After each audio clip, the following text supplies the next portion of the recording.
Greetings and welcome. I'm back. Yes, it's been a while. It's been so humid here, and I don't do well when it gets above 64 dew point, and we've had 71, 72 dew points, and I've just been like, I don't do nothing. So let's get right into the herb by card, and we got death today. It's a good day to die. Is it or is it not? So let's get into the reading of her book. So we have Marigold. This is really quite beautiful, actually. Death, Marigold. Remember this Latin word, tagates, erratic. So I'm going to spell that for you. Tagates, erratic. T-A-G-E-T-E-S. E-R-E-C-T-A. That's very important. We will get back to that. Honor that which is passing. Celebrate the beauty and fragility of life. Welcome endings. 13 beeswax candles glow inside a mandala of compassionate flowers in a dark room. A clavarera painted in striking reds, purples, and greens is illuminated in the center. Delicate and colorful purple picadillo cut tissue paper flags frame the top and bottom of the mandala. Monarch's butterflies are drawn to the rich scent of the flowers. All things come to an end. Fine closure show you may accept renewal. First pay homage to what must die. It has given you life. The rich scent and vibrant color of the marigold is said to lead the souls of the beloved dead home so we may celebrate them and the lives they lived. Honor your experiences as they pass. Like the delicate paper flags, life is fragile and fleeting. Delight in the beauty of the moments, as the bright marigold flowers will eventually wither and fade. Embrace the time of transition. A sacred contract is reaching completion. Let the petals fall. Crafting with death. Create ceremony to acknowledge a symbolic death. Build a mandala outside to celebrate beauty as it is consumed into the body of the earth. Release your hold on what you no longer need.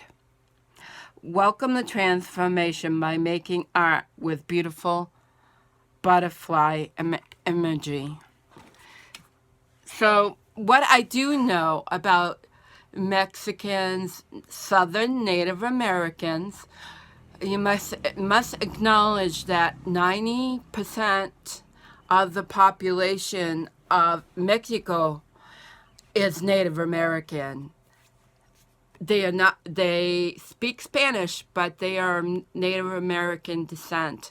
And you can see that very much in them.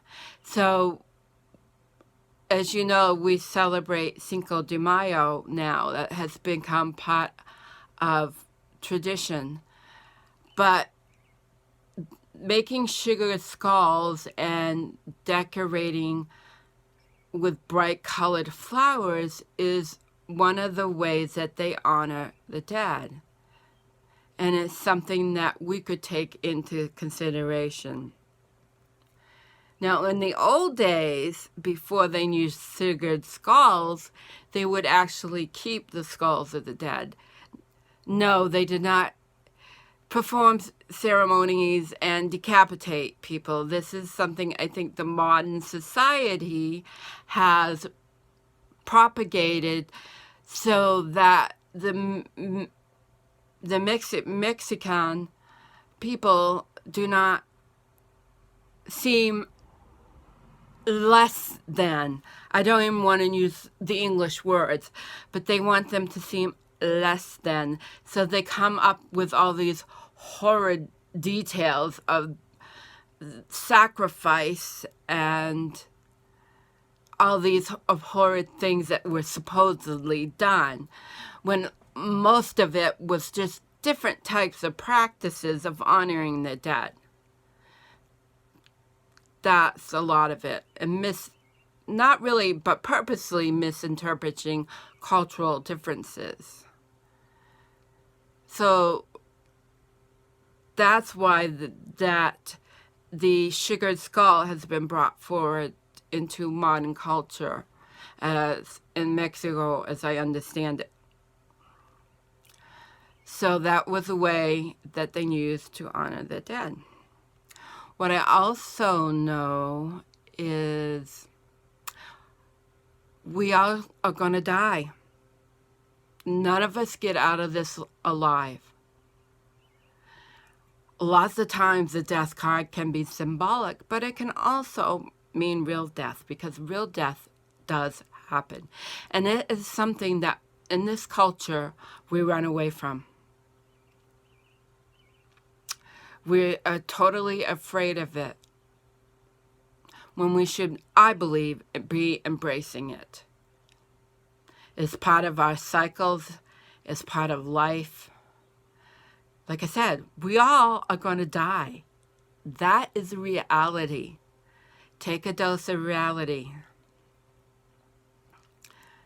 That's true. None of us gets out alive. So knowing that, how much more if we think about that on a daily basis of death, how much more would we be present to life if we were consciously aware every day that I'm going to die? What am I going to do today in my life knowing that? Instead of running and hiding from that, what am I going to celebrate today? No one is guaranteed tomorrow. None of us are. I can get into my hypothesis about, I guess, we should be living a lot longer life. Actually, that is scientific fact. We are supposed to be living a lot longer and a lot healthier than we are. But I'll get into that in a separate video. Now, on to herbalism. The biggest thing that I have to tell you about Marigold tagates is a lot of people confuse Marigold with calendula. Calendula, I think, comes up later in the deck. Calendula is a very healing herb for the skin. People say it can be ingested. I've never known the calendula to be used internally. I've always known it to be used on the skin and for healing of the skin. I never remember ever using calendula internally.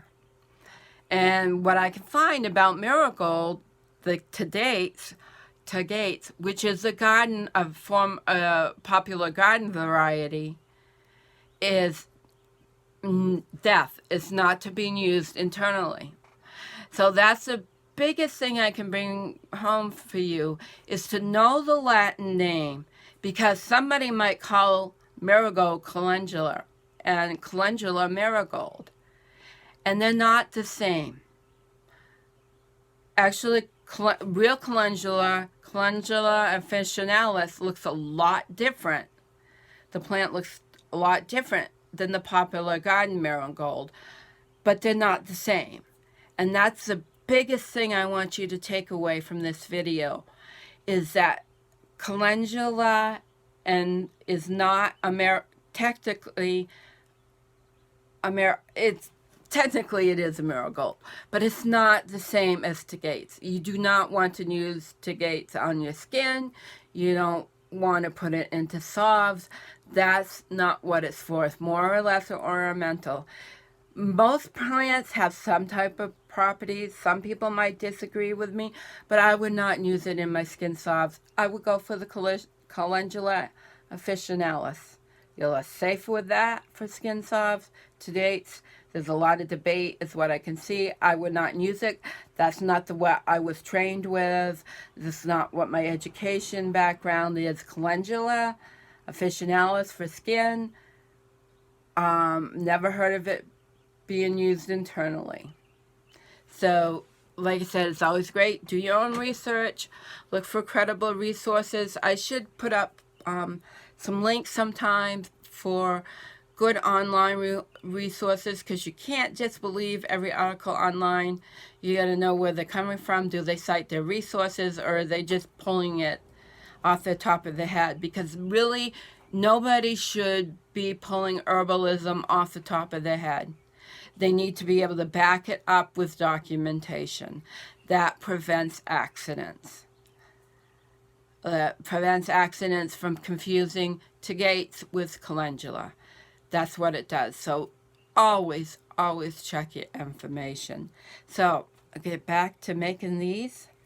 Next card up is one I don't use medically, but it does have purposes for that, or medicinally, not medically. There's no medical in this. I do not diagnose, nor do I treat disease.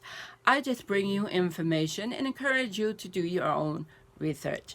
And with that, many blessings, and remember to get out there and enjoy the wild.